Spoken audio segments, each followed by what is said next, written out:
Бүгүн бизде эки чоңураак тема бар. Көбүнчөсүндө биз акылдын антиномияларынын биринчи бөлүгүндө Канттын практикалык акылга сын чыгармасындагы этикалык ойлорун карап чыгабыз.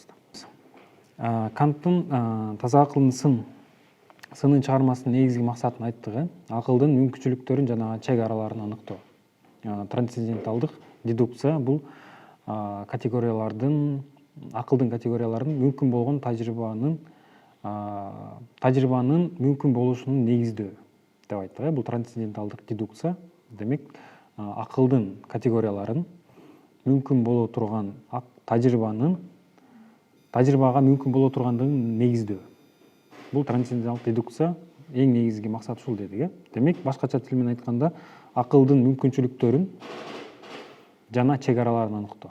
Акыл кайсыл жерге чейин адекваттуу түрдө иштей алат, анан кайсыл идеяларга келгенде, кайсыл бир ой жүгүртүүлөргө келгенде акылдын чек арасын коюп коюшубуз туурараак деген идеяны айтат. Ошон үчүн Кант биздин таанып билүү жөндөмүбүздү үчкө бөлүп атат. Биринчиси бул сезимдүүлүк, экинчиси бул акыл, орусчасы рассудок, и акыл эс. Акыл эс бул разум, разум үчүнчүсү. Демек таза акылдын эң негизги максаты бул акылдын мүмкүнчүлүктөрүн жана чектерин аныктоо. Ошон үчүн айтылып атпайбы? Таза акылдын сыны деп. Демек ушул чыгармадан кийин метафизикалык ландшафт, философиянын ландшафты бир кыйла эле өзгөргөн. Анткени мурдагы салттуу делген темаларга көбүнчө бул Кудай, жан, анан космостук же болбосо космологиялык суроолорго метафизикалык спекуляциялар менен жооп берүү бир аз басаңдаган. И эң негизгиси албетте бул Кудайга болгон Кудайды логикалык жактан же акыл менен далилдөө идеялары. Бул орто кылымдагы схоластикага тиешелүү нерселер. И Канттын убагында дагы бул аргументтер актуалдуу болгон. И Кант ушул актуалдуу суроолорго албетте жооп берүүгө аракет кылган. Анан өзүнө тийиштүү манерада акылга салып, логикалык жактан ойлонуп, анан жанагы өткөн сабакта айткандай рационалдык психология, рационалдык космология, рационалдык теология дедик. Ушул үчөөнүн предметтери, объектилери бул таза акылга тиешелүү гана нерселер экенин байкадык дагы, тажрыйбадан көз карандысыз экен дегенбиз. Бул дисциплиналардын илимий предметтери тажрыйбанын чегинен чыгып кетет экен дедик. Демек Кант үчүн булардын илим болушу арсар. Булардын илим болушу арсар деп айтылат. И ушул үч дисциплинаны критикалык сын пикир, сын жагынан талдөөгө алат. Биринчисинен баштайлы. Бул рационалдык психология. Рационалдык психологиянын эң негизги субстанциясы мен, же болбосо я, их. Мисалы, субстанция дегенди жаңы эле силерге түшүндүрүп кеттим. Субстанция деген бул латын тилинен алынган. Субстанция деген бул бар жана эч качан өзгөрүлбөйт, түбөлүк турчу нерселерди субстанция деп философияда айтылат.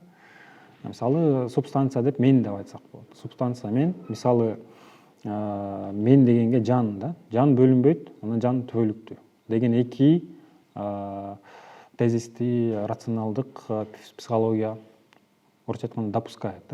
Не деп турсак болот? Допускает. То есть основаниясы, фундамент катары ушул эки нерсени айтат. Биринчиси жан бөлүнбөйт, экинчиси жан түбөлүктүү.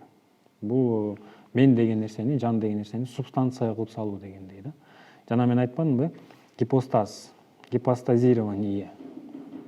Эгерде бир нерсе биздин тилибизде боло турган болсо, демек ал реалдуулукта дагы бар деген логикалык ката жөндөсүз болуп атат. И Кант тоже айтып атат. Кант бул жерде негизги ката бар дейт. Мен бул нерсе эмес, ал ой жүгүртүүнүн формасы дейт. Мен бул нерсе эмес, ал ой жүгүртүүнүн формасы. Ошон үчүн айтпайбызбы? Жана трансцендентальное единство перцепции, апперцепциянын трансценденталдык бирдиктүүлүгү деген бул мен. Ошол баардык тажрыйбадан келген, сезимдер аркылуу келген тажрыйбадагы информациялардын баардыгын тең бир калыпка салып турган нерсе бул мен.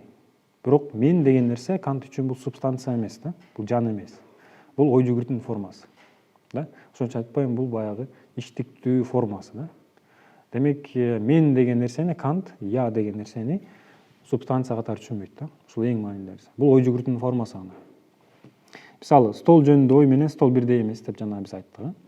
Ошондой эле мен деген ой менен жан деген нерсе бирдей эмес деп атат Кант да. Рационалдык психология ойду нерсеге айлантып жиберет дейт Кант. Кант бул катаны гипостазис деп атаган. Глоссарийде бар. Бул катаны Кант гипостазис деп атаган. Рационалдык психология ойдогу нерсени айлантып жиберүү. Ойду нерсеге айлантып жиберүү да. Тамашалап калабыз го да.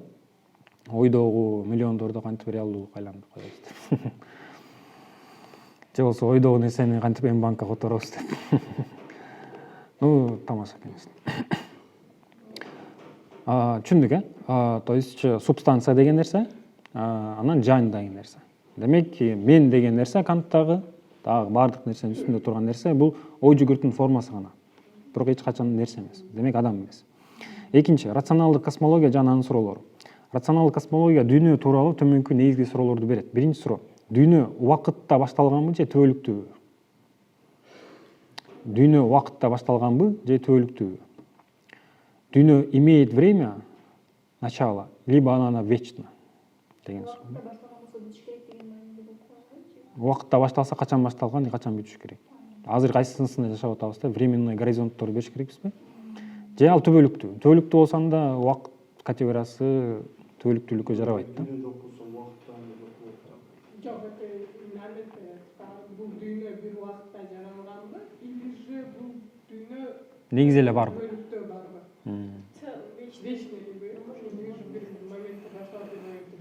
Жок, бул рационалдык космологиянын суроолорун Кант анализдеп атат. Биринчи космология, рационалдык космология ушул суроолду берет деп атат. Дүйнө убакытта башталганбы же түбөлүктүүбү? Биринчи суроо, экинчи суроосу материянын акыркы бөлүкчөлөрү барбы же ал чексиз бөлүнөтпү? Материянын акыркы бөлүкчөлөрү барбы же ал чексиз бөлүнөтпү? Атомдон кийин дагы бир майда бөлүкчөлөр барбы?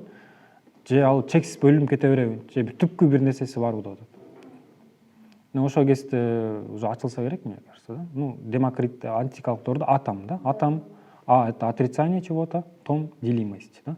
А деген нерсе грек тилинде бир нерсени жокко чыгаруу дегенди билдирет, да?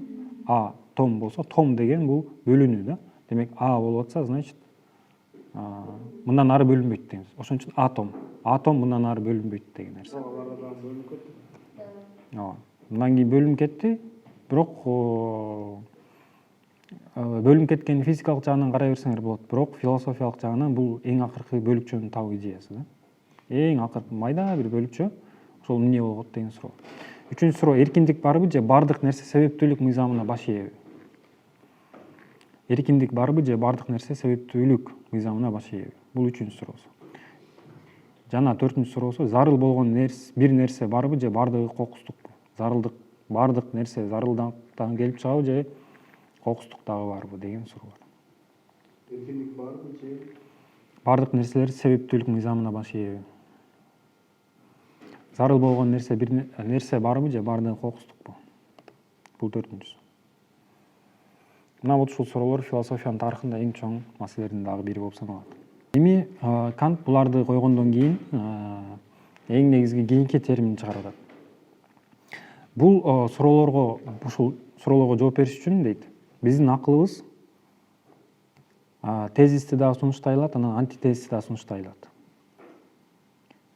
Анан антитезисти дагы негиздесек болот. Доказательство не деген? Доказательство не дейт? Далилдөө. То есть биз тезисти да далилдесек болот акыл менен, и антитезисти дагы далилдеп койсок болот. Мисалы, дүйнө убакытта башталганбы же түбөлүкпү деген суроого дүйнө убакытта башталганын дагы акыл менен далилдесек болот, түбөлүктүү экенин дагы далилдесек болот. Бул эми кийинки темалар, мисалы макалдар да ушундай да. Бир эле макалды бир ситуацияда баягы ошону далилдөө үчүн колдонсоңор болот. И башка макалды алып келип ошол эле ситуацияны отрицание кылып койсоңор да болот.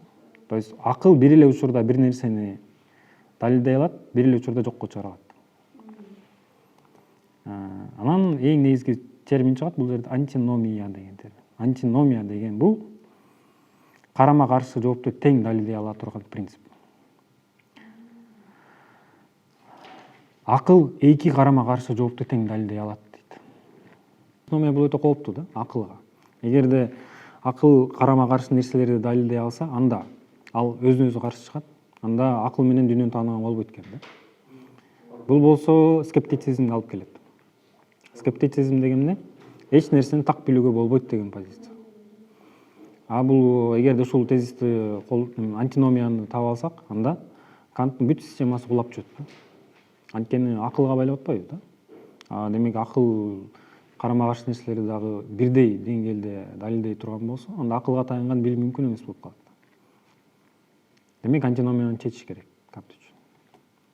Так, антиномия деген терминди жаттаңдар, түшүндүңөр, бул карама каршылыктар, ошо карама каршылыктардагы принциптерди же ойлорду акыл бирдейлик менен далилдей алат и жокко да чыгара алат. Бул антиномия.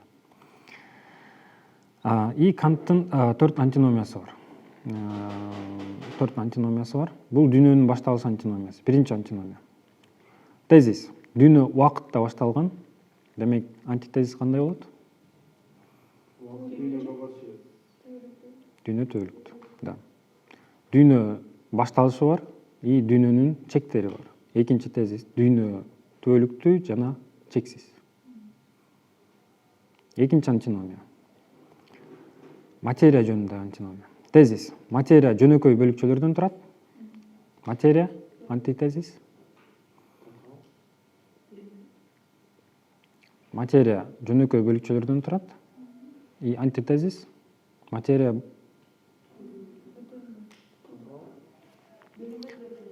жок. Материя бөлүкчөлөрдөн турат да. Демек, бөлүкчө бул атом, нейтрон, протон, нейтрон болушу мүмкүн да. Же башкача айтканда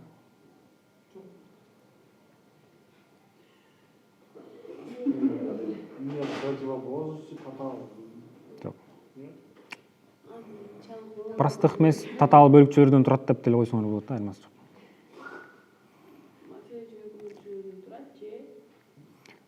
Бөлүкчөлөрдөн турат дегени бул бөлүкчөлөрү бар деген сөз да. Эми анын отрицаниясы кайсы болот? Турбайт. Демек, ал материя чексиз бөлүнөтпү? Бөлүнөт. Материя чектүү нерселерден турат деген тезис, и материя чексиз нерселерден турбайт же бөлүнөт деген нерсе. Жөнөкөй бөлүкчөлөр демек ал бөлүнөт албайбы? Жок, бөлүнөт, бирок бир бөлүкчөлөрдөн турат деген тезис болуп атпайбы? Материя состоит из простых неделимых частей. Материя делима до бесконечности.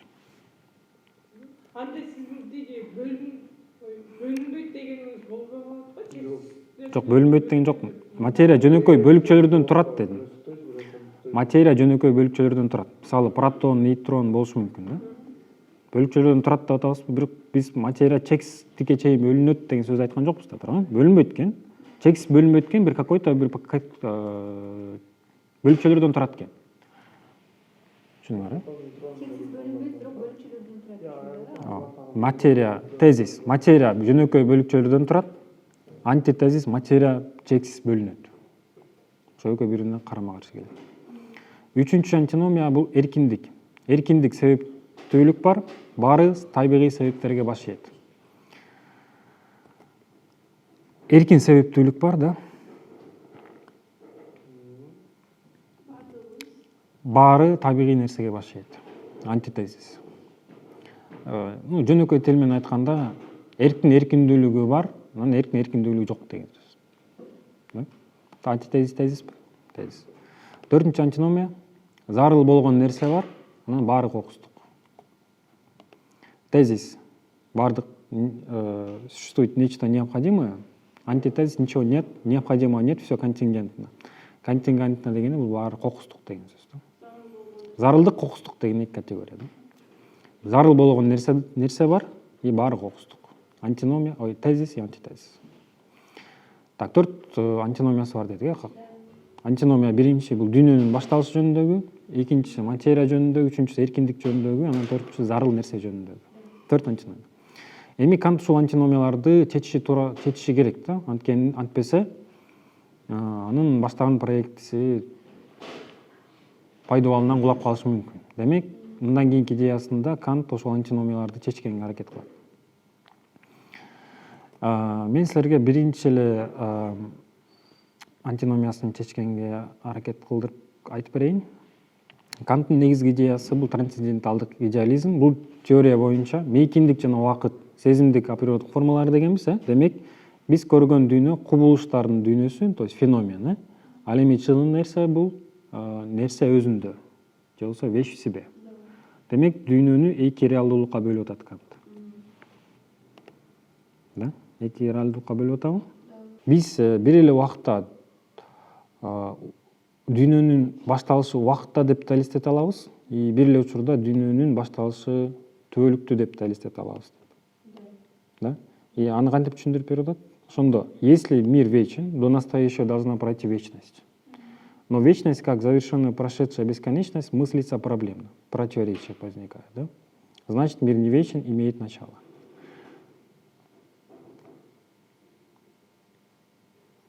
Байкап атпайсыңар, да? То есть, эгерде биз дүйнөнү түбөлүктүү деп эсептей турган болсок, азыркы убактыбызды биз азыр деп кантип айтат элек дейт да. Анткени азыр деп айтканда убакыт пайда болуп калып атпайбы? Учурчак болуп калат. Эгер учурчак боло турган болсо, анда убакыт биз дүйнөнүн түбөлүктүү эмес, убактылуулугун түшүнүп калып атабыз да. Эгер тескерисинче кыла турган болсокчу, эгерде убакыт дүйнө убакытта пайда боло турган болсо, то бүгүнкү күнгө чейин бир түбөлүктүүлүк болуш керек болчу да. Ошол убакыт башталганга чейин. Анткени убакыт башталганга чейин баардык нерсебиз баардыгы бирдей болуп атпайбы? Убакыт башталганга чейин баардык нерсе бирдей болот. Демек анда мүмкүн эмес. Бул жерде Канттын ою боюнча ушундай антиномиялар ушундай иштейт дейт да. То есть биз бир эле учурда бир нерсени далилдей алабыз, ошол учурда четке кагабыз да. Анан мунун чечими Кант боюнча трансценденталдык идеализм. Трансценденталдык идеализмдин негизги нерсеси башында башталган Кант экиге бөлөт дедик дүйнөнү. Реалдуулук дүйнө, анан кубулуштар дүйнөсү. Реалдуулук дүйнө эмес, кубулуштар дүйнөсү, анан өзүнүн тили менен айтканда феномен и номен, да. Дүйнөнү экиге бөлүп алалы дейт. Демек, антиномиялар ушул жерде чечилет дейт. Бул жерде тезис менен антитез ар башка деңгээлге тиешелүү дейт. Оңой чечип коет бекен.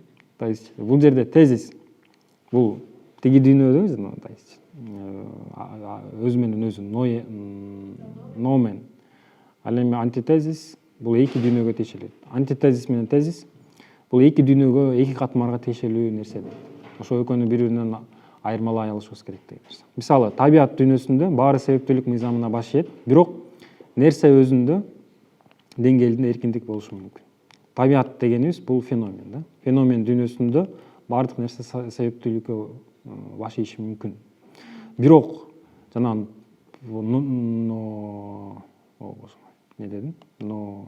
номен дүйнөсүндө эркиндик болушу мүмкүн дейт. Анткени ал жерде себептүүлүк принциби иштебейт да. Демек, бул жерден ушинтип антиномияны чечип атат да. То есть экиге бөлүп салып атат дүйнөнү. Где антиномиянын тезисти өзүнчө дүйнөгө, антитезисти өзүнчө дүйнөгө. Демек, себептүүлүк менен биринчи жана экинчи дүйнөнү карап көрөлү. Бул жерде Кант башкача сунуштайт. Бул жанагы 3-4 антиномияга иштейт. 3-4 антиномия качы болду бул кала? Зарыл нерсе, анан эркиндик нерсе жөнүндөгү антиномияга. Анан биринчи жана экинчи антиномияда Кант боюнча дүйнө башталганда эмес, түбөлүктө эмес дейт. Анткени биз дүйнөнүн тажрыйбанын чегинен чыгып ойлоп жатабыз дейт. Туурабы?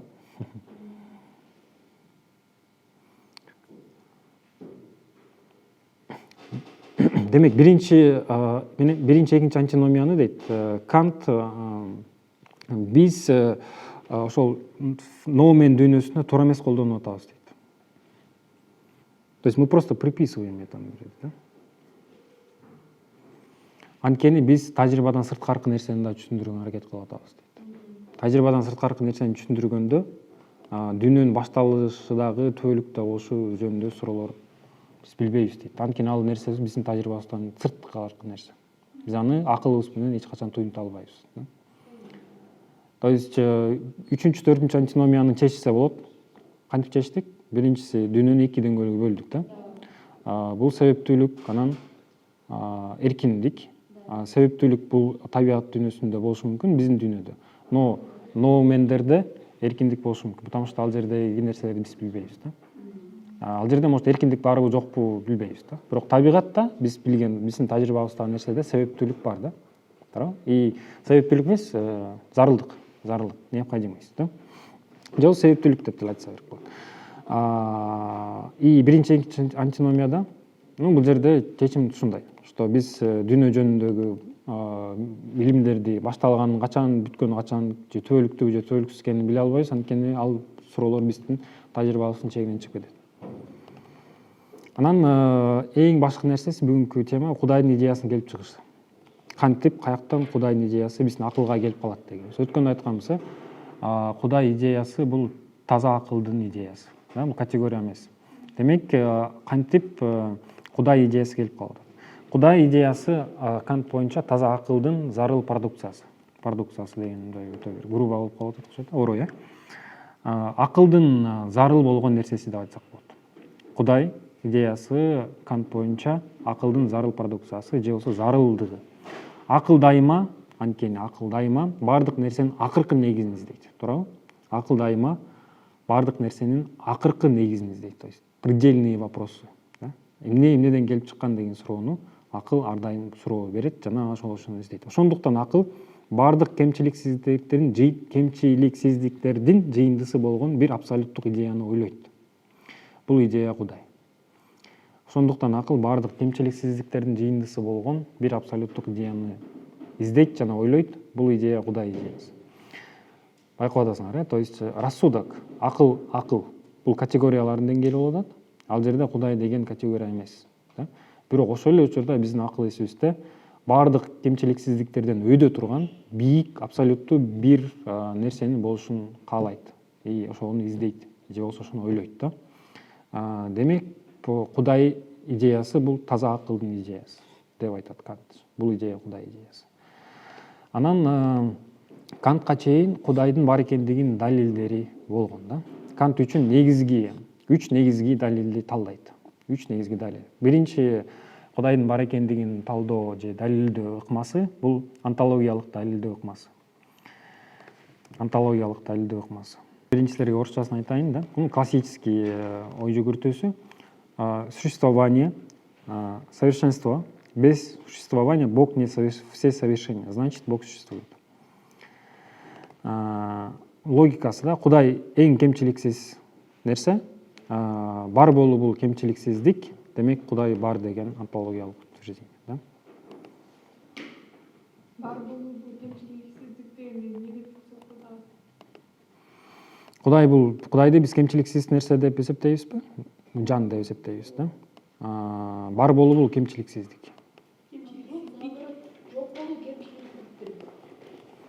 Жок. Кудай бар экендиги бар болсо, анда ал кемчиликсиздик нерсе, да? Кудай кемчиликсиздик болбойт да. Кудай абсолютный болот, да? Ал кемчиликтерден өйдөрөөк турган нерсе болот. Демек, кемчиликтерден өйдө турган нерсе болсо,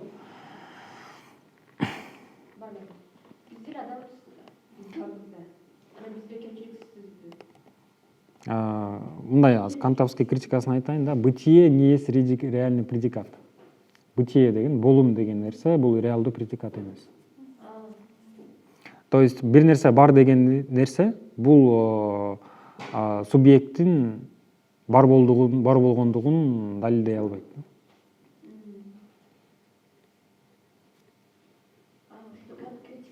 Бул нерсени да. То есть бир нерсе от факта того, что существует, строится цепь причин и вводится необходимая первопричина. Бир нерсе бар болсо, ошонун далил бар болгондугун аркылуу кубалап отуруп, да? То есть мындай бир нерсе абсолюттуу нерсе болуш үчүн аны онтологиялык жол менен кантип чыгарат? Космологический жол менен. Онтологиянын ичинде космологический, да. От факта что-то существует, строится цепь причин, выводится необходимая первопричина. Да? Кант показывает, что для превращения необходимого основания в Бога космологический аргумент вынужден тайно опереться на онтологический аргумент.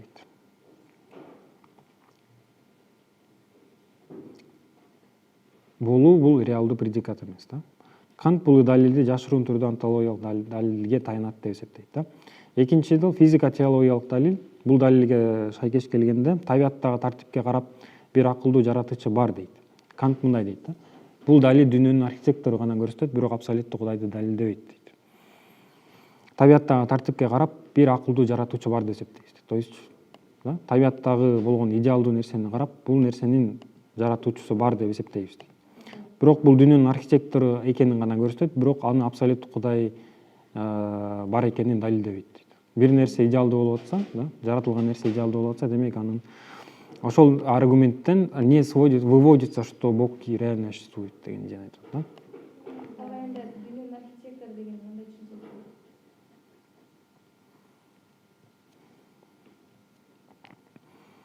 болот? Мейли дейт, Кудай дүйнөнү идеалдуу кылып жаратсын дейт, да.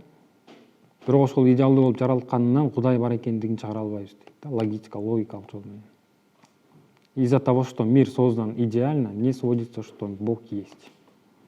Если мы даже допускаем эту идею, да? То есть биринчи космологический аргумент кандай болуп атат? Эгерде бир нерсе бар экендигинен себептүүлүгүн кубалап отуруп, эң аягында бир нерсе бар экендигин таап атабыз дейт. Ал Кудай идеясы болуп атат дейт, да. Бул космологический аргумент. Физико-теологический аргумент болсо, эгер бир нерсе, биздин табиятыбыз өтө бир идеалдуу болуп жарата турган болсо, эми аны Кудай жаратты деп эсептесек, анда идеалдуу табияттан Кудай идеясын чыгара албайбыз дейт, да. Причинно-следственное отношение жок болуп калат. Эгер дейт, вот ушинтип Кант 3 Кудайдын бар экендигин далилдеген теорияларга каршы оюн айтып атат, да. Бирок Канттын ою боюнча Кудайдын теориялык акыл менен далилдөө мүмкүн эмес дегени бул Кудай идеясын пайдасыз эмес деген сөзгө шайкеш келбейт, да. Кант үчүн Кудай бул регулятивдүү принцип катары иштейт. Регулятивдүү. Если Бога нельзя доказать теоретически, значит ли это, что идея Бога бесполезна? Нет. Кант различает конститутивное применение идей, да? Регулятивное. То есть Кудай регулятор. Идея Бога полезна, почему она регулятор? Да? Почему? Что означает? Да? Она задает установку исследовать природу, как если бы она была единой, упорядоченной, закономерной. Это стимулирует поиск все более общих законов. Кудай бар экендигинин далилдөө аракеттери иш жүзүндө жакшы иштебей атат. Демек Кудайдын бар экен деген идеясы пайдасызбы деп атат Кант. Жок, пайдалуу дейт. Эмнеге? Анткени ошондой Кудай бардык нерсени совершенный кылып жаратты деген нерсе, ошол Кудай жараткан нерсени ачканга аракет мотив пайда болот дейт, да. Бул биринчиси. И экинчиси албетте бул бүгүнкү этика. Этикага өтө түшүнүктүү. То есть Кудай идеясы ооба дүйнөнү ачканга жардам берет, бирок бул идея өтө мындай алсызыраак идея, да. Кудай кайсыл жерде, то есть Кудай идеясы кайсыл жерде көбүрөөк адамга жардам берет? Бул практикалык жакта же болбосо этикада. Ошентип биз бүгүн экинчи башкы темага өтөбүз. Жыйынтыктоочу темага бул Канттын этикасы. И Канттын этикасындагы Кудайдын орду. Кудай идеясынын орду, да. Ушинтип айтыш керек экен. Кудайдын орду эмес. Кудай идеясынын орду, да. Ушуну различать этип тургула, да, постоянно. Потому что Кудайдын деп алсаңар, анда туура эмесирээк болуп калат, да. Потому что анда Кудайдын бар экендигин уже доказали деген сыяктуу болуп калат, да. далилдеп койдук. Андан кийин биз эми Кудайдын түшүнүк менен колдоно беребиз эмес. Именно Кудай идеясы да.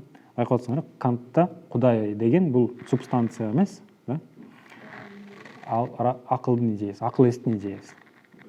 Демек ушуга чейинки айткан нерселерди жыйынтыктай турган болсок, биринчи биз эмнеди айттык? 3 илимди айттык да, рационалдык психология, рационалдык космология, рационалдык теология, да? Анан негизги нерсеси бул антиномия дедик, Антиномия бул бир эле учурда тезисти дагы, антитезисти да акылга салып далилдей берсек болот. Бул антиномияга алып келет.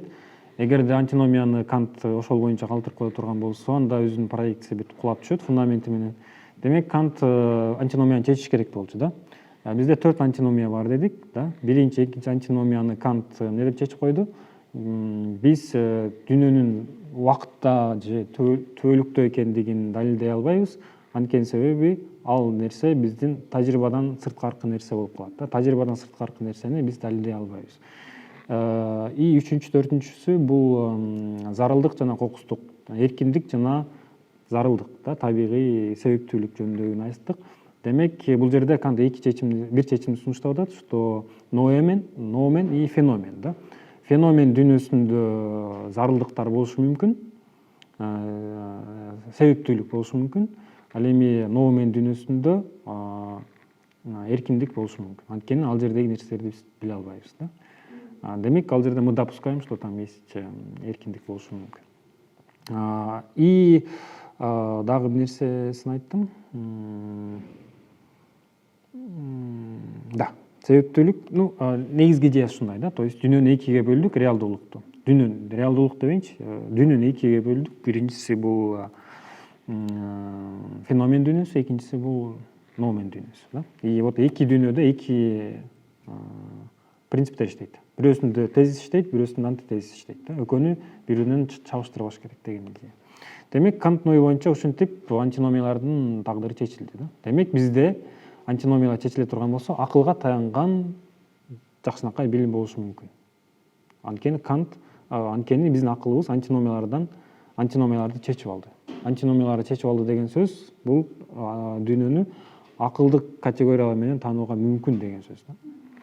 Мүмкүн деген сөз. И андан кийинкисин айттык да, Кудайдын бар экендигин далилдерин айттык. 3 далил бар дедик. Бирөөсү онтологиялык далил, экинчиси космологиялык далил, үчүнчүсү физико-теологиялык далил дедик.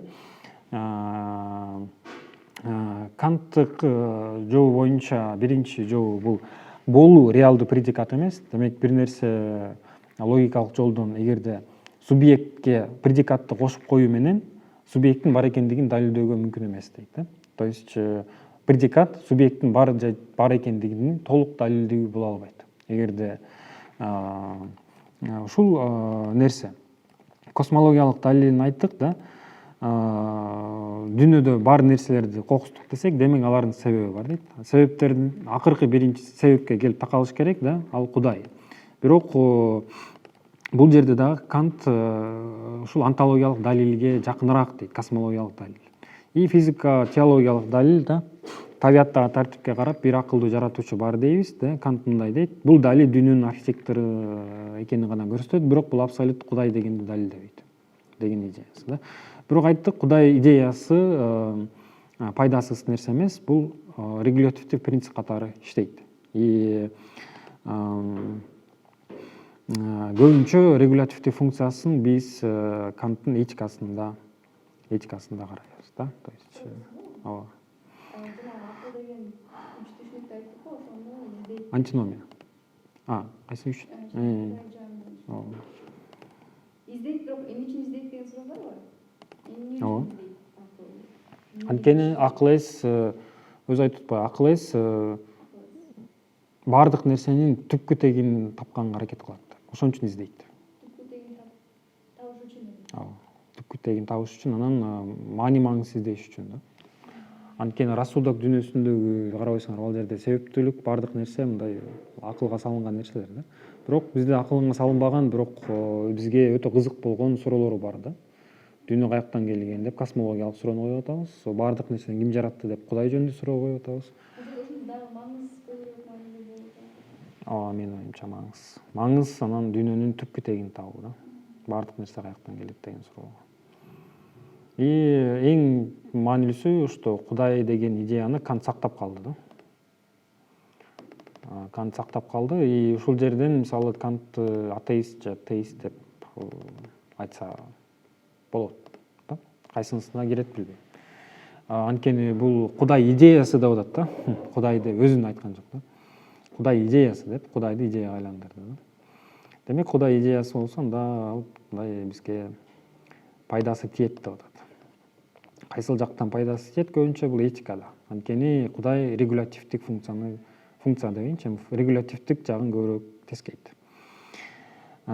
Демек азыр ушул Кудай идеясы аркылуу биз Канттын таанып билүү жагынан этикасына мындай көпүрө аркылуу өтүп кетебиз да. Что бул мындай логический байланыш болуш.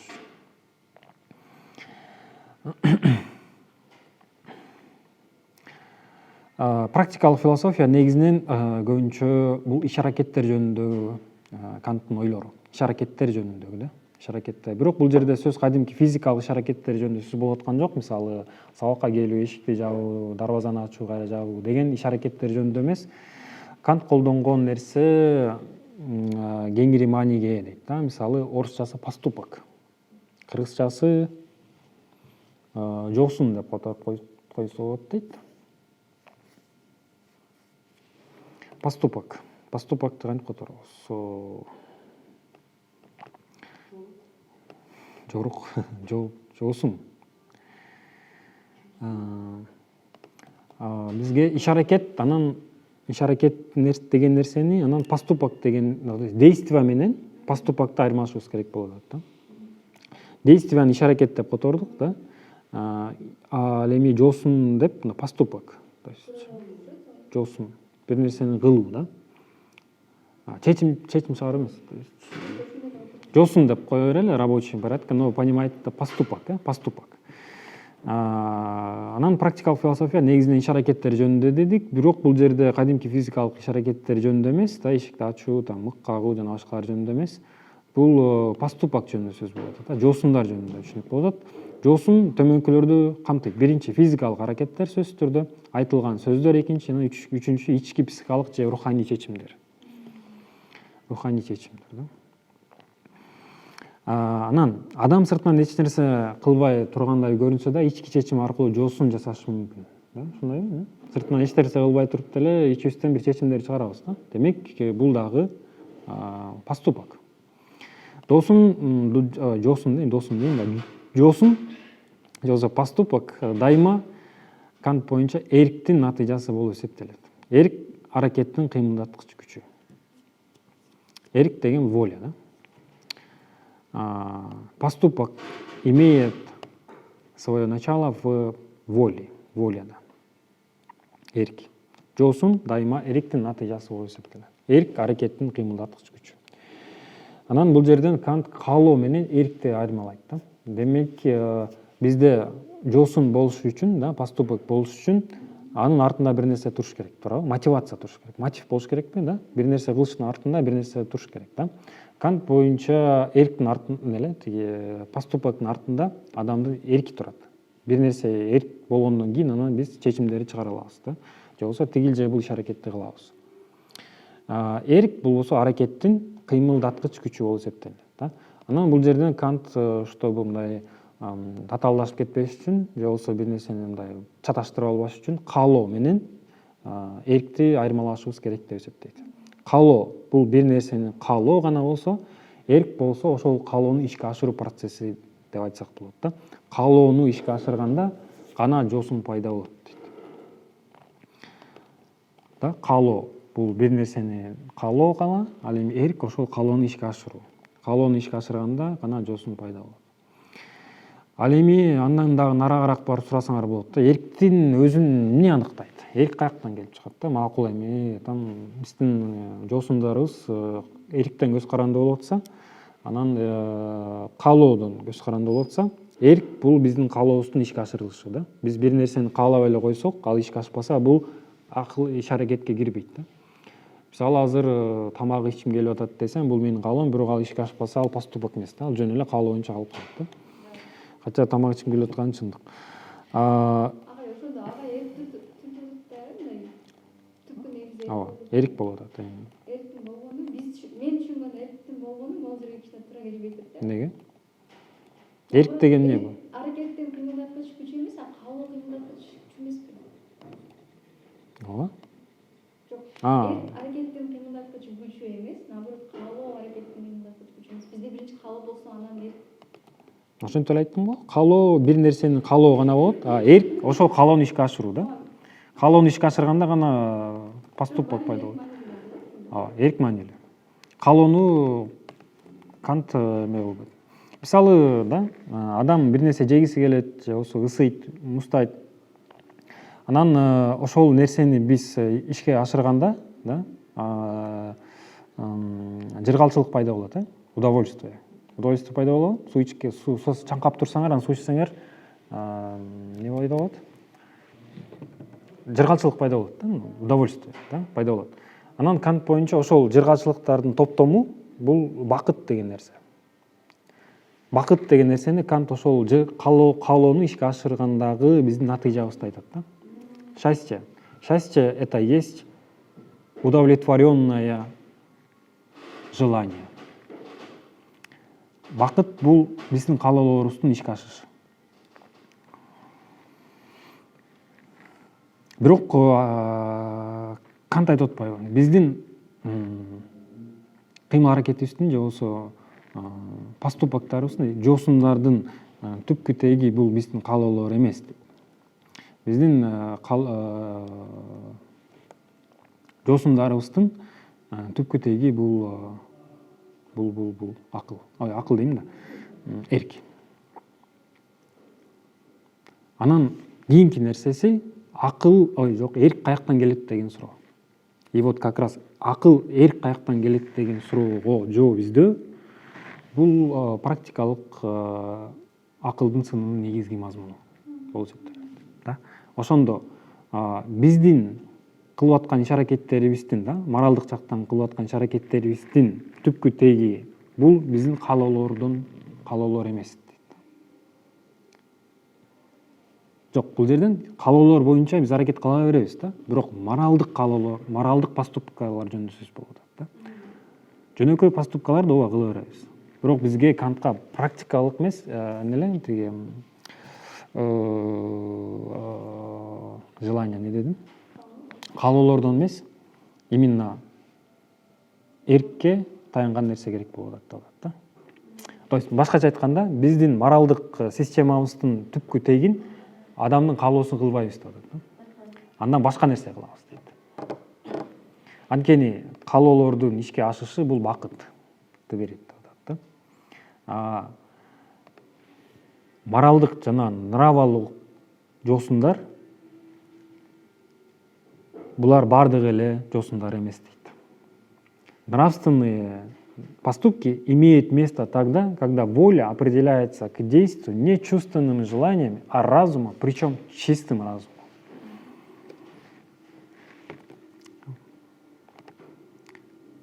Канттын ою боюнча адамдын эркин эки нерсе аныкташы мүмкүн да. Сезимдик каалоолор, мисалы ачкалык, суусоо, рахат алууга умтулуу дедик. Бул каалоолор канааттандырылганда адам рахат алат да. Ал эми рахаттардын жыйындысын Кант бакыт деп эсептейт. Акыл адам жаныбарлардан айырмаланып, өз эркин акыл аркылуу да аныктай алат дейт. Канттын этикасынын негизги идеясы именно ошол жерде чыныгы моралдык жоосун же иш аракет бул сезимдик каалоолордон эмес, акылдан чыккан же акылга таянган иш аракеттер же жоосундар. Бул жерден байкагыла, эң негизги нерсе моралдык иш аракеттер, анан иш аракеттер эле. Иш аракеттер болсо бул көбүнчө каалоолордон келип чыккан иш аракеттер. Аларды биз канааттандыргандан кийин бизде рахат пайда болот. Рахаттын жыйынтыгы бул бакыт да, бакыт. Бакыт деген эмне дегенди сурасаңар, Кант ушинтип жооп берет да. Бул ишке ашырылган же болбосо канааттандырылган биздин сезимдерибиз, каалоолорубуз да, каалоолорубуз. Бирок мындай жакшы моралдык иш аракет болуш үчүн биз каалоолорду четке кагып, да, четке какпастан эми баягы ала жетишсиз деп эсептейбиз дейт да. Демек этиканын же болбосо моралдык жосундардын түпкү тегин биз адамдын акылына гана байлашыбыз керек дейт да. Адамдын акылына байланыш үчүн жанагы эрк деген нерсени айтып атат. Кийинки нерсе, биз эки нерсени айырмалай билишибиз керек да. Когда мораль жөнүндө сүйлөп атканда эки нерсени айырмалай билишибиз керек. Бул этика, анан метаэтика. Этика дегенде мен мындай суроолорго жооп беришим мүмкүн да. Кантип мен ушул ситуацияда чечим чыгарышым керек, же кантип иш-аракет кылышым керек, же кандай жосун жасашым керек деген суроого жооп берет да. Метаэтика болсо ошол этикадагы чындык, жаман, жакшы, долг эмне деп которот элек? Милдет каяктан келип чыгат? Жамандык деген эмне, жакшылык деген эмне, керек деген талап эмнеден пайда болот деген суроолорго метаэтика жооп берет да. Ошон үчүн этиканы экиге бөлүп атабыз да. Этика биринчиси Кант кандай сапаттар жакшы, кандай аракеттер туура деген суроого этика жооп берет да. Кандай сапаттар жакшы, кандай аракеттер туура болуп эсептелет да. Ал эми метаэтика болсо бул жакшылык деген эмне, жамандык деген эмне, милдет деген кайрадан чыгат, долг и должен керек деген нерсе же болбосо талап каяктан чыгат деген суроого ушул метаэтика жооп берет. И бүгүн моралдын булагы тууралуу альтернативдүү теорияларды бир сыра карап чыгабыз. Биринчи альтернатива бул акылдуу эгоизм теориясы. Разумный эгоизм. Бул теория боюнча адам негизинен өз пайдасын гана ойлойт, да? Бирок акылдуу адам түшүнөт да. Эгер ал башкаларга жардам берсе, келишимдерди сактаса, калп айтпаса, анда өзү да узак мөөнөттүү пайда табат. Ошондуктан моралдык эрежелер бул жөн гана пайдалуу стратегиялар да. Бирок Кант бул позицияны кабыл албайт.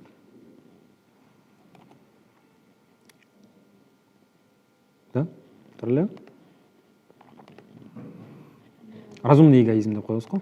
Экинчиси бул моралдык чындык. Акылдын теоремасы деген көз караш. Айрым философтор моралдык эрежелерди геометрия сыяктуу өзгөрбөс, акыл аркылуу далилдене турган чындык деп эсептешкен да. Бул Кант бул пикир менен да макул эмес. Анткени анын ою боюнча моралдык мыйзам теоретикалык акылдан чыкпайт, ал практикалык акылдын эркке тийгизген таасиринен пайда болот дейт. Башкача биздин жөнөкөй тил менен айтканда, как бы моралдык долгтор же милдеттер булар геометрия сыяктуу вечный турат, да? Түбөлүктүү нерселер катары. Биз ошону артынан следовать этиш керекпиз да. Сакташыбыз керек. И үчүнчүсү бул сентиментализм теориясы, моралдык сезим теориясы. Айрым британ философтор мындай деп эсептешкен. Адамда моралдык сезим бар. Башкача айтканда, кандайдыр бир аракетти көргөндө биз аны жакшы же жаман деп сезим аркылуу баалайбыз. Кант бул теорияны толугу менен четке какпайт, бирок мындай дейт. Моралдык сезим негизги эмес, ал экинчи даражадагы нерсе. Моралдык сезим бул акылдын талабына баш ийбеген учурда гана пайда болгон абийирдин талабы болуп эсептелет дейт. Моральное чувство деп коет да. То есть сентиментализм это моральное чувство.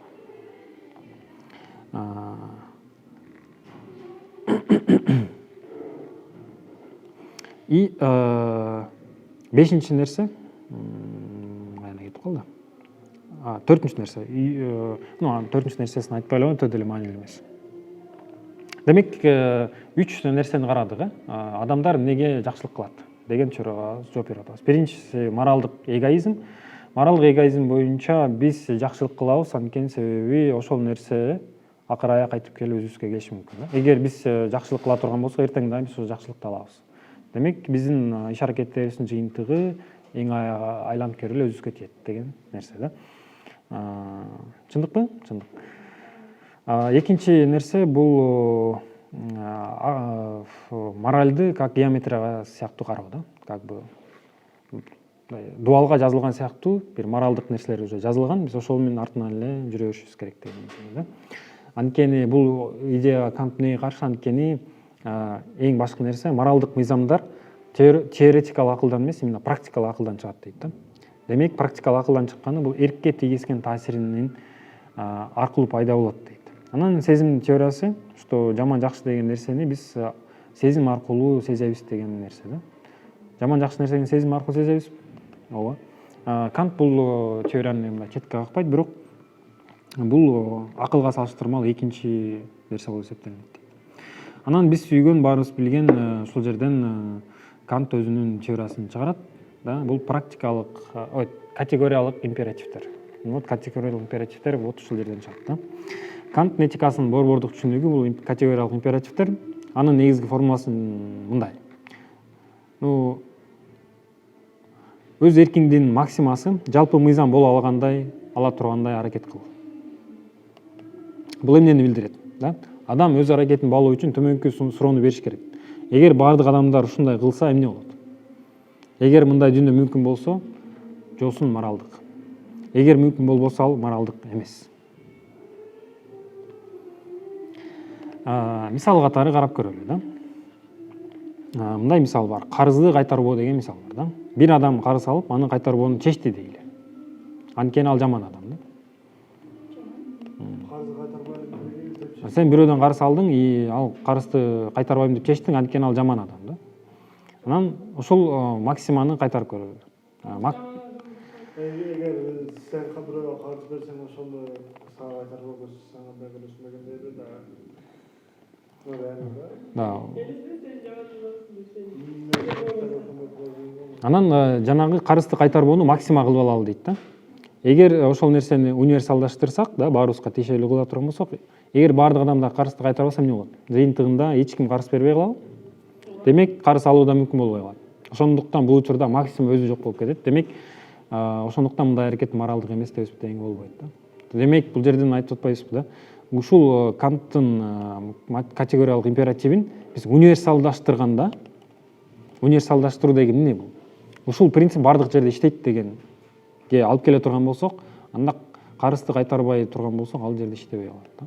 Эгерде мен карызды кайтарбайм деп айтсам, ал моралдык болсо, аны мен бардык жерге колдонсом, анда акыр аягы болуп абсурдка алып келет да, туурабы? Болбойт да. Демек, универсалдаштыруу процессин айтып атат да. Категориялык императив. Экинчи категориялык императив бул биринчиси көрдүңөр өтө эле абстрактуу да. Экинчиси бул адамзатка тиешелүү да. Адамзатка же адамга өзүңдө да, башкаларда да эч качан жөн гана каражат катары эмес, дайыма максат катары мамиле кыл. Бул эмнени билдирет? Кант адамдарды каражат катары колдонууга болбойт деп айткан жок да. Бул өтө маанилүү нерсе. Адамдарды каражат катары колдонууга болбойт деп айткан деген тезис эмес да. Муну профессионалдык философтор ошентип айтпаш керек деген идеяны айтат да. Демек, адамды биз сөзсүз түрдө каражат катары колдонобуз да. Анткени мисалы азыр чыгып эле кафетерийге бара турган болсоңор да, ал жерде кассирлер бар. Да, кассирлер силерге бизге кызмат кылат да. Алар каражат катары колдонобуз. Колдонобуз. Каражат катары колдонбойт го адамда. Эмнеге? Выполняют свою работу, она там работает. Каражат катары карасаңчы, анда бардыгыбыз эле Бири-бирибизге каражатпыз. Мугалим, мен деле силерге каражатмын. Мугалиммин да, анткени дарыгерлер каражат.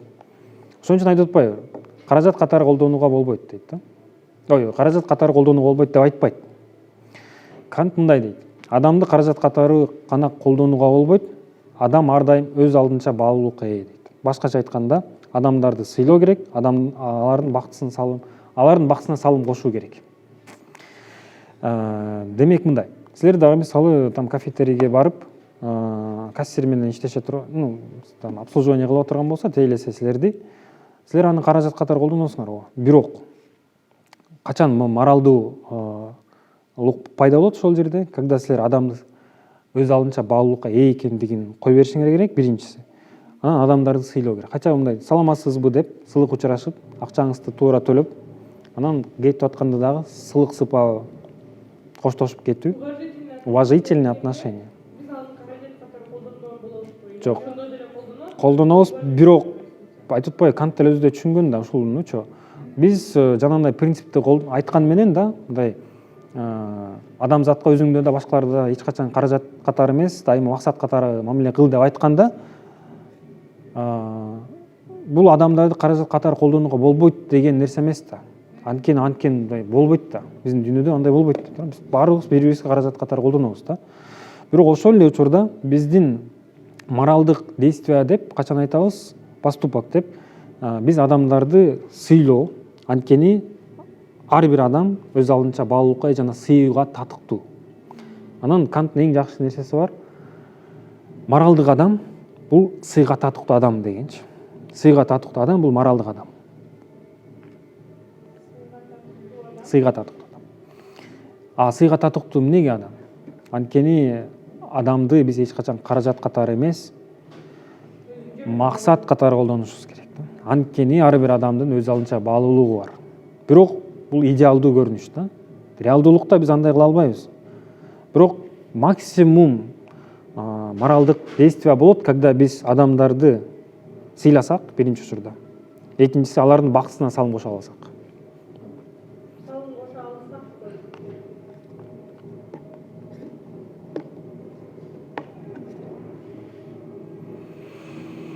Анан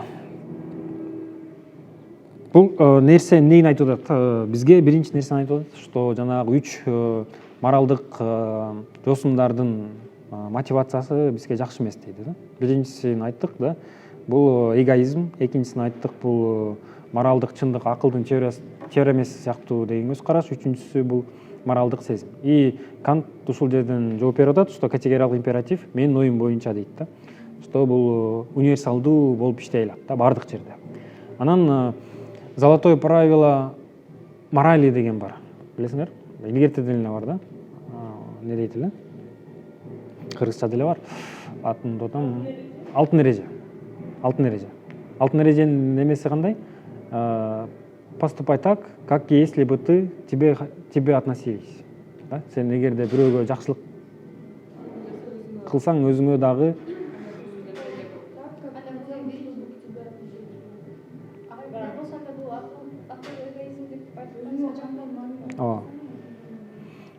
Кант буга жакшы эле көз карашта, бирок ушуну доработка кылышыбыз керек дейт да. То есть усиливать этиш керекпиз, күчтөшүбүз керек деп. Анан категориялык императив ушунун күчтөлгөн варианты да. Ушул золотое правило нравственности деп коет. Золотое правило нравственности. Так, биринчи мыйзамын айттык, өз эркиңдин максимасы жалпы мыйзам болуп турганда аракет кыл дейт. Же болбосо ошондой жосун жаса. Демек, сиз мисалы бардык бир каалап аткан нерселериңизди да, каалап аткан эмес, именно туура деп эсептеген нерсеңизди бардыгына универсалдыктыруу процессин кылсаңыз, анда кээ бир нерселер нелепо иштеп калат да, туура эмес иштеп калат. Карызды кайтарбай койсоңуз там да, анткени ал моралдуу принцип болуп атпайбы? Демек, башка нерсени дагы башкалар да кайтарбай койсо, анда да жашоо кыйын болуп калат да. Анан адамзатка өзүңдө да башкаларда эч качан каражат катары эмес, дайыма максат катары мамиле кыл дейт. И анан бул жерде менин оюмча эмес, негизи ушундай да. Достоевский бар го биздин дейин, орустардын. Преступление, наказание деген бар. Раскольников. Анан ошол жерде не бар? Эң главный сюжет ушул да. Старуха процентница.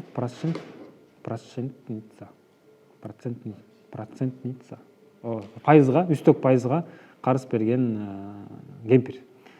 Кемпирдин туугандары жок, эч ким да жок.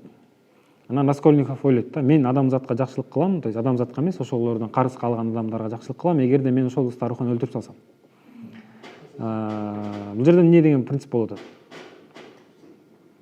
Мен адамдарга жакшылык кылайын деп атам, бирок ошол жакшылык кылыш үчүн мен жаман жолго барышым керек, адамды өлтүрүшүм керек. Демек, не деген сөз болуп атат бул жерде? Адамдарга эч качан каражат катары эмес, эгерде каражат болуп кала турган болсо, ал процент берген эле кемпир болуп калмак да. Ага адам катары мамиле кылыш керек. И адам катары өз алдынча баалуулукка ээ дейт.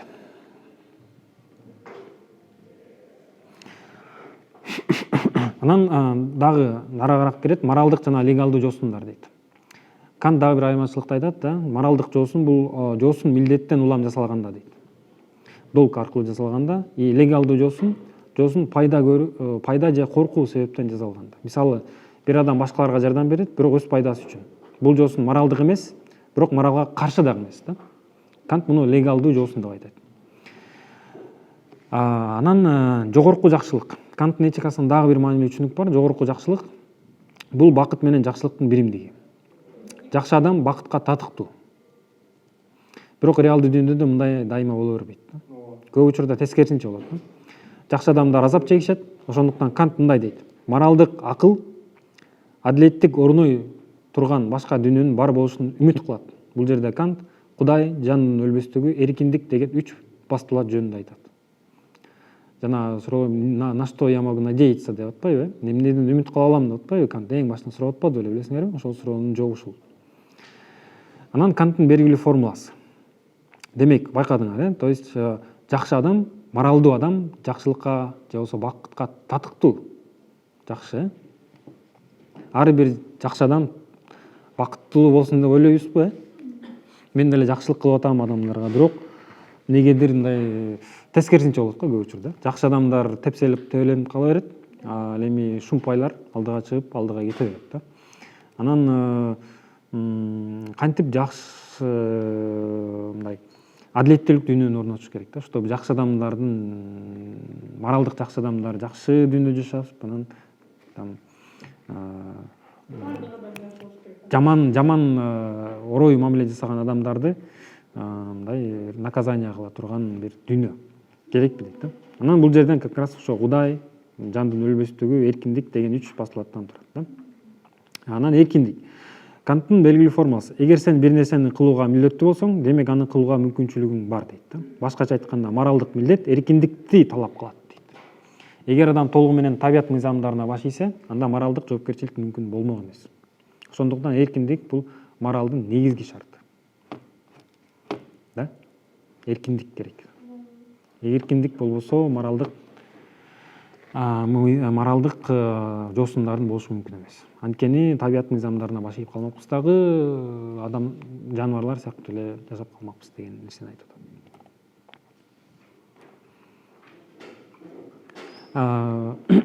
Мисал айтайын силерге, ушуну ойлонуп көргөч. Мисалы, бир адам алыстан карасаңар, бир адамга жардам берип атат да. Анан ал адам жакшы мамиледе эле жардам берип атат деп ойлойсуңарбы же андай эмеспи?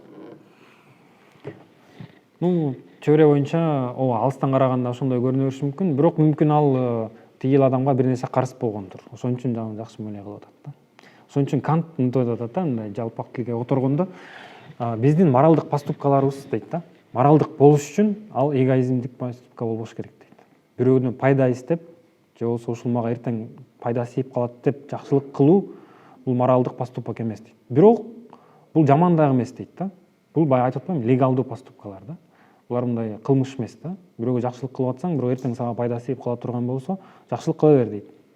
Бирок моралдык поступок менен легалдуу поступокту айырмалашыбыз керек дейт да. Моралдык поступоктор бул өтө бийик деңгээлдеги адамдардын жоосундары. Анан ошондой жоосундардын основаниясында эмне турат дедик? Эрк турат дедик. Эрк болсо бул теоретикалык акылдан чыкпайт, көбүнчө практикалык акылдан чыгат дедик. Анан причем таза акылдан чыгат да. Таза акылдын идеясы, эрктүүлүктөн чыгат. Эрктүүлүктүн баштапкысы эмне дедик? Бул эрктин эркиндүүлүгү, же болбосо свобода, же болбосо не деди? Свобода не дейт эле? Эркиндик, эрктин эркиндиги. Эркиндик. Биздин поступкаларыбыз эркин болуш керек да. Эч качан. Анан мынтип сурасаңар болот да. Долг деп атпайбы, милдет. Милдет менен эркиндик кантип бири-бирине төп келет? Кайсыл учурда милдет төп келет? Эркиндик, анан долг. Же керек, кылышың керек дейт го, долг. Ошол экөө бири-бирине кантип мындай бири-бирине шайкеш келет. Менин оюмча ушуну Айтматов жакшы чечкен да.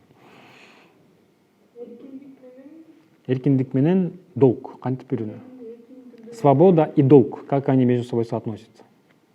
Биздин поступкалар айтып атпайбы да? Эркин болуш керек, анан долг менен болуш керек деп атат да. Эмнеге долг менен болуш керек деп сурасаңар болот да. Анткени милдет болуш керек да. Биздин поступкалар милдеттен чыгыш керек. Анткени себеби, эгерде биздин поступкаларыбыз милдеттен чыкпаса, долгтон чыкпаса, акылдан чыкпаса ал каалоолордон чыгат дейт да. Каалоолордон чыккан нерсе бул көп учурда адаштырбайт, жакшы эле нерселер, бирок ал канааттандырат, канааттырганда рахат пайда болот, рахаттын жыйынтыгы бул бакыт дедик э. Бул деле жакшы нерсе дейт да, бирок моралдык поступкалар болуп атпайбы? То есть адамдын ички каалоолорунан, эгоизмдеринен өйдөрөөк турган дагы бир моралдык поступкалар керек дейт бизге. Ошонун түпкү теги ошол адамдын акылына, практикалык акылына да, теоретикалык акылына эмес, практикалык акылынан чыгат дейт да. Эрк, адамдын эрктүү болуш керек. Эрктүү болуш керек дейм да, эркинен чыгыш керек.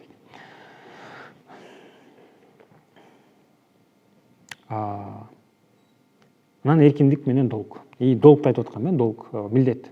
Милдет эмнеге акылга байланыштуу. Анткени милдет көп учурда бул мындай да. Сен кааласаң да, каалабасаң да кыла турган нерсени биз милдет деп айтабыз да. Мисалы бирөөнүн там мындай пример бар да. Мисалы силер үйүңөрдө бир досуңарды там милициядан катып жатасыңар да. Анан эшикте милиция досуңар айтты, мени айтпа деди да. Анан эшикте милиция келип сурады. Досуң барбы? Тапчык деди да. Анан сен бул жерден калп айтып коюу шартың да бар, анан чындыкты айтуу шартың бар да. Анан бул жерде кант боюнча кандай чечим чыгарышыңар керек? Долг эстегиле, милдет боюнча кылышыңар керек да. Тиги досуң да. Досуңду сатышың керек болот да кант боюнча. Эмнеге? Потому что долг. Жок. Мамлекеттин алдында деген как раз точно жок. Мамлекеттин алдында эмес, моралдык мыйзамдын алдында. Жалган айтпашың керек деген сөз. Жалган айтпашың керек, бул моралдык долгуң да. Моралдык милдетиң бул жалган айтпаш керек да.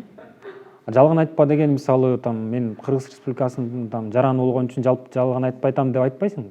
Анткени аргумент өтө слабыйраак да. Өтө слабыйраак болуп калат да. А сен моралдык мыйзамды сакташ үчүн досуңду сатышың керек. Сатышың керек болгон дегенди карабайсыңар да, мындай өтө грубый сөз болуп калат да. Досуңду беришиң керек да, анткени сен моралдык долгтун артында турасың да. Демек, биздин моралдык поступка болуш үчүн биз ар дайым милдетке гана басым кылышыбыз керек да. Милдет деген бул чындык. Бирок анда досуңдун алдында моралдуулукка жетпей калат го. Сен досуңдун алдында эмес, моралдык мыйзамдын алдында абириң таза болуп атпайбы? Кант боюнча. Айтканың үчүн Досуң сатып кеткен. Эгер ал милициядан жашаса, анда мен ошол тартып. можно же просто, а если заболтать? Но заболтать это же тоже одно и то же, сынок. Нет, Заболтать. я не сказал ложь, я не продавал его.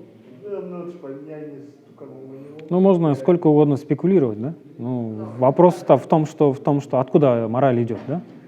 Мораль бир жактан долгтан чыгып атабы, милдеттен, же болбосо досуңдун чыгып атабы. Досуңду эметсең, анда сен моралдык долгтон кетип атасың да. Кант боюнча сен долг боюнча поступок кылышың керек.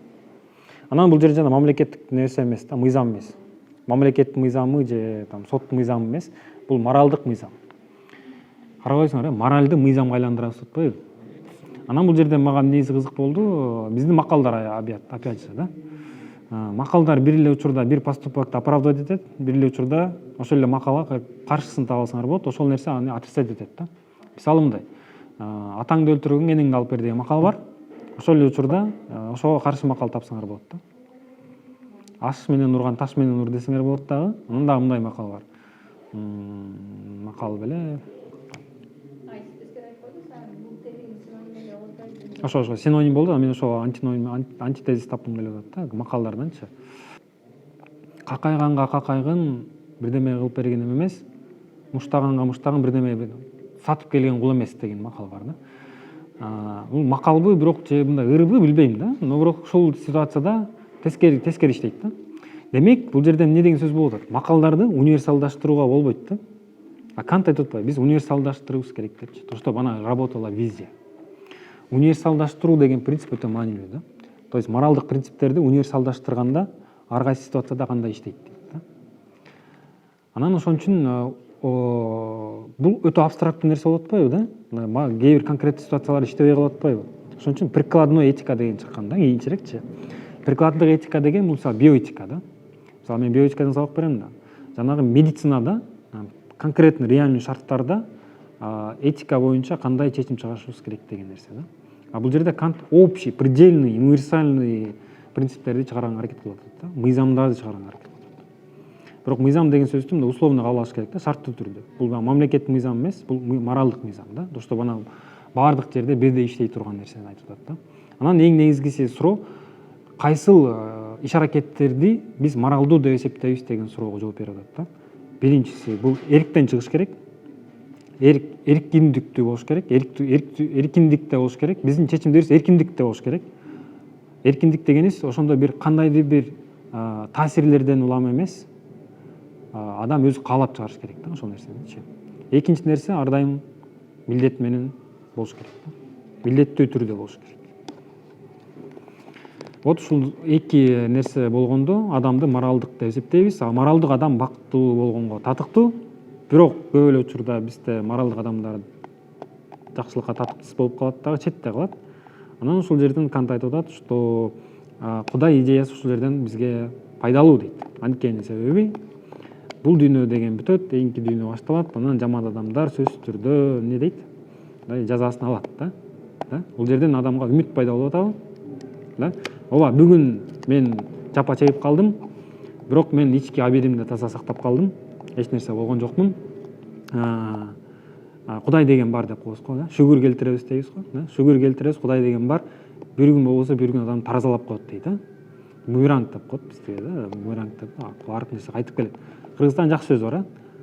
Тагдыр таразалап коет дейт, да? Тагдыр таразалап коет деген сөз бул үмүт, да? Кант ушуну айтып атат, да? Бүгүн ооба мен жапа чегип атам, бирок эртең баарыбыз бир таразага келебиз дейт. Ошон үчүн үмүттөнөм деп атпайбы, Канттын суроолору. Эмнени тааный алам, эмне кылышым керек, эмнеге үмүттөнө алам деп атпайбы, ушул суроо ушул да. Биринчисине жооп бердик, там кечке жооп бердик да биринчисине. Экинчисине практикалык акыл, кайсыл мыйзамдар, моралдык мыйзамдарды кылсак, ошол моралдык поступок болот деген суроого жооп бердик. Биринчисин айттык да, эркиндиктен чыгыш керек, экинчиси милдеттен чыгыш керек. Да?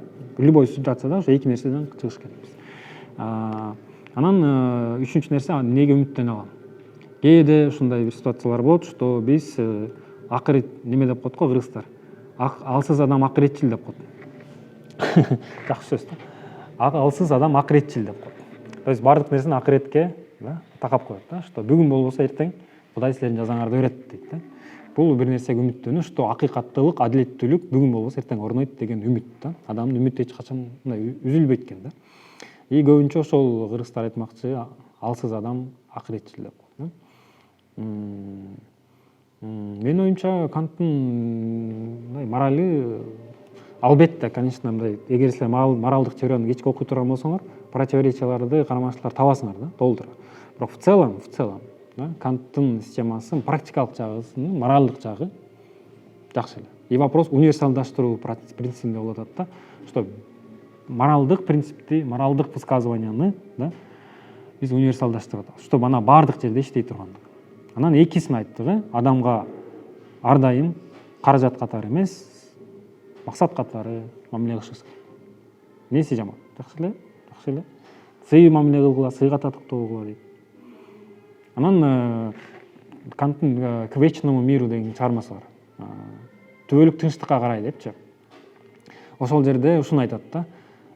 Келечекте адамзат ушунчалык бир акыл эс жагынан өсүп өнүгүп отуруп, ошого барышыбыз керек дейт да.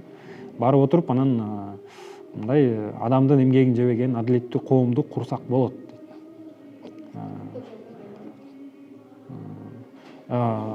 Анан бул идеяны мынтип түшүнөм да, мен жанагы мындай бар да.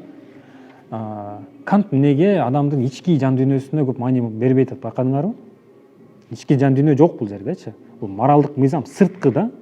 Демек бул жерде ушул жана суроого жооп бар да, эмнеге утопия эмес дегенгечи. Анткени себеби адамдын мындай ички жан дүйнөсүн кеңейтип отуруп биз ушундук коом курабыз деген иллюзиядан кетти да. Кант биз сырткы адам кыла турган нерсени кылып койсок, чектерин чектеп койсок, ушуну кылсаң туура болот деген ошого адамды тарбияласак дейт да. Анда биз ошол коомду кура алабыз да. То есть ички адамдын жан дүйнөсүнө эмес да, поэзия аркылуу действие эмес да, именно моралдык мыйзамдар аркылуу картасын чийип берди. Ушул боюнча кыла турган болсоңор, биз эртең ушундай жакшынакай коомду кыла алабыз деген проект да, байкадыңар. Бул утопия эмес точно. Ну, конечно, бир четинен унутуп атат. Ошон үчүн сырткы да булчу, байкадыңарбы? Сырткы тарбия, эми ички тарбия эмес да. Ислам дейм дин көбүнчө адамдын сырткысындагы ичкисин дагы тарбиялайт да, байкайсыңар, ички жан дүйнөнү да тарбиялайт, сырткы поступокторду дагы тарбиялайт да. Кант ички жан дүйнө жөнүндө эчтеке айткан жок да. Сырткы нерселер жөнүндө айтат да. Анткени ички нерсеге Кант ишенбесе деле керек да. Жан-Жак Руссо да айтат да ошентип, то есть адамдын ички жан дүйнөсүн совершенство кылам деп ойлогола деп, болбойт депчи. Андан көрө сырткы чектерин коюп койгула, ошону мыйзам катары киргизгиле, и вот дальше можно работать дейт да. Анан эң акыркы нерсеси бул искусствонун пайдасы жөнүндөгү нерсе. Адамдарды биз кантип өзүнүн пайдасын көздөбөгөн поступоктарды көп кылганга үйрөтөбүз дейт. Эң негизги суроо, бүгүнкү контекстке өтө кызыктуу да. Адамдарды кантип өз пайдасын көздөбөгөн, моралдык мыйзамдарга дал келген иш-шараттарды же болбосо жосундарды көп кылганга үйрөтөбүз дейт. Жаштарды көбүнчө. Канттын жообу ушундай. Искусствого көбүрөөк ыкташыбыз керек дейт да. Искусствода эмне деп айттым эле өткөндө? Искусствонун негизги максаты бул искусство үчүн деген принцип бар да. Ал жерде ички пайданы көздөө же болбосо бир славага жетүү жөнүндө идея жок да. Искусство ради искусства деген идеяда бул жерде эмне пайда болот? Орусча айтканда бескорыстное действие да. Искусствого адамды жаш кезинен үйрөтсөк, адам мындай пайда издебеген деле жакшылык жоосундарды кылганга адам үйрөнөт дейт да. Пайда издебеген деле, бирок адамга жакшылык кыла турган нерселерди ошол искусство үйрөтөт дейт да. Демек, искусство эч качан дейт, дидактический болбош керек дейт да. Дидактический деген эмне бул? Нравалык предписаниялар болбош керек дейт да. То есть искусство эч качан мындай адамды түзмө-түз сен мондай кыл, сен тигиндей кыл деп доктриналарды бербеш керек дейт да. Искусство анда нравалык мындай бузулуп кетет дейт да. Искусствонун түпкү маңызы өзгөрүп кетет же бузулуп кетет дейт. Ошон үчүн искусстводагы принципти моралдык принципке колдоно турган болсок, анда жакшы дейт да. Ошон үчүн жаштарды көбүнчө искусствого ради искусства деген принцип менен даярдап отурсак, моралдык принциптерде ошондой болушубуз керек, алып келет деген мындай үмүтү бар да. Анан эң акыркы нерсе менин оюм боюнча бул Айтматовдуку. Эң акыркысы точно билбөгүлө. Айттым, кантип милдет менен эркиндикти бирине байлай алабыз деген суроо.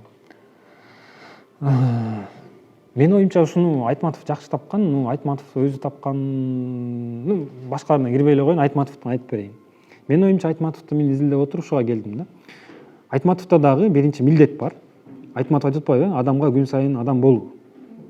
Бул милдет. Сен күн сайын адамдык принциптерин аткарышың керек.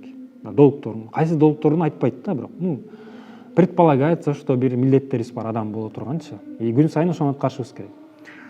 Анан бул нерсе милдетти аткарыш үчүн бул орусча айтканда рутина да. Күн сайын ошол нерсени кайталап кыла беришибиз керек. Анан акыр аягы бул бизди эмне кылат? Тажатат да. То есть мындай ички бир мотив керек да, чтобы ошол нерселерди кылгангачы.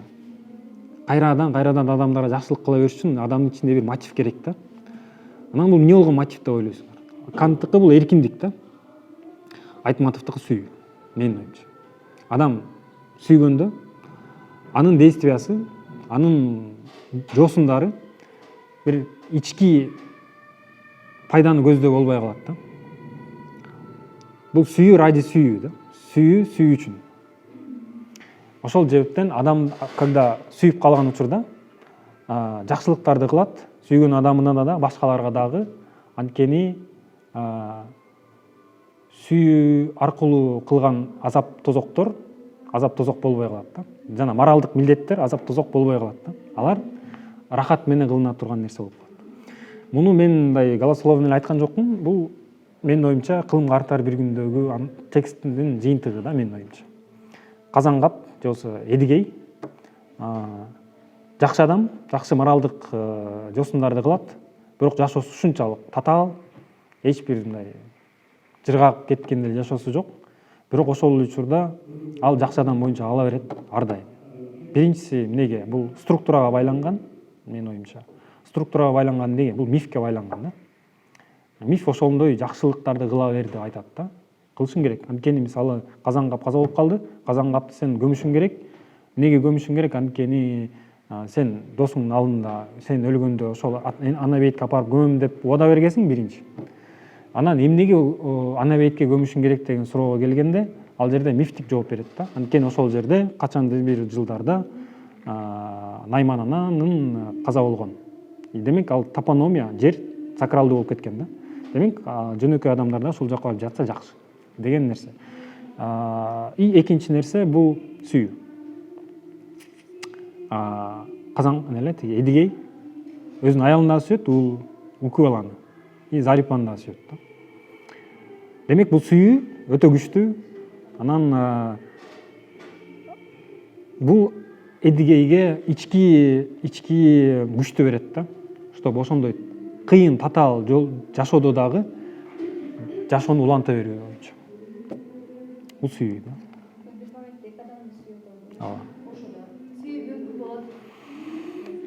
Бул жерден сүйүүнү менен универсалдуу катары каалап атам да, что имеется в виду сүйүү кимге болгон сүйүү эмес, именно сүйүү да. Сүйүү. Зейнепти сүйүп калды. Зейнеп беле, Зарипа болуш керек. Зарипа. Анан бул Абу Талибтин айыл, Абу Талиб каза болуп калды. Еще сулуу болчу деп. И Айтматов да ошону эле сүрөттөйт да, сулуулугунчу. Скульптурно сүрөттөйт да. Жамиланын сүрөттөгүндөй сүрөттөйт да. Мындай художественный сүрөттөбөйт да. Именно скульптурный сүрөттөйт. Ушул маанилүү. Скульптурный, то есть выражениялар кармап көргөндөй болсун.